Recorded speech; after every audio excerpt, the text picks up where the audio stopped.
Good day, Barbados. My name is Kimar Stewart, and I'm here to give my independent analysis on the Prime Minister's recent announcement of the Independent Economic and Investment Council, which includes former Minister of Finance Chris Sinclair and former Minister of Finance Owen After. Now,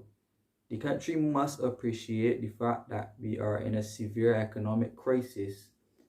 compounded by a public health crisis within the COVID-19, and the Prime Minister's reach out to form a unity governance structure has alerted me, and I'm here to give my opinion on what I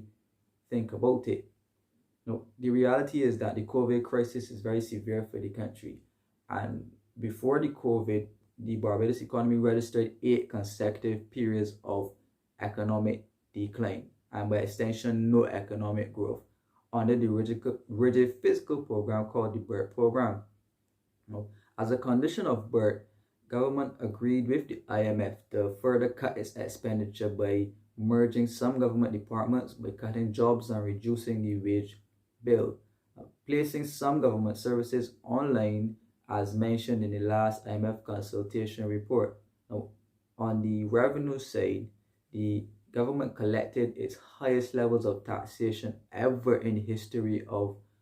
Barbados. This occurred through the tax on water bills, land tax, gas tax, departure tax, hotel room tax, the introduction of VAT and other taxes on tourism-related offerings, increases in bus fares, and the broadening of the VAT base to include persons who otherwise did not pay VAT before. And in the last 2 years, our economy has been navigating some choppy waters due to some economic decisions in which this government has made since coming to office, which limited our chances of economic recovery. Now, some of those economic decisions are the removal of the National Responsibility Levy, which is the NSRL, write-offs of billions of dollars of taxpayer funding in value-added and income tax, the default on our foreign debts, the passing of the Central Bank of Barbados Act, Cap 32, 3C amendment to limit the central bank's ability to finance government operations, the write-off of $1 billion from the bank and the national insurance scheme, and lastly, the restrictive clause in the BERT program to cap government's ability to invest in capital works within our local economy. Now, these economic decisions have come back to haunt us effectively, which ties our hands on our ability to respond effectively to the economic crisis that now faces this country. Now, if government expected to experience drastic revenue loss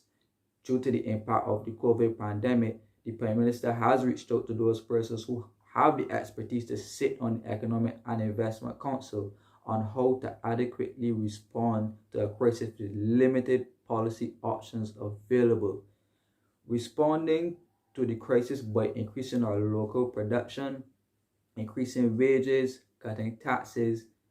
increasing government spending, or offering any special incentives to cool down the impending turbulence in the economy is a direct contradiction of the BERT program and will hardly be an option in a small open economy in decline before the COVID crisis.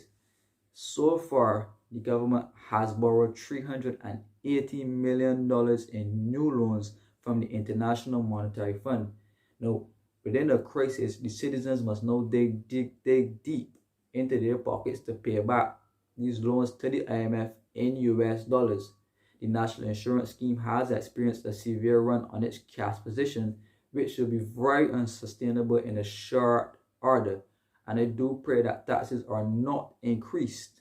our government does not further default on its debt obligations to Barbadians, as this will be very severe to many of our livelihoods. Now, our economic survival is in the hands of the economic and investment advisors along with its expertise, and our full support must be with them as this is a very trying time. So Barbadians, please be open-minded surrounding the policy options that are available to government. Appreciate that they are limited and there will be severe fallout in the economy. Thank you. My name is Kimar Stewart, and I look forward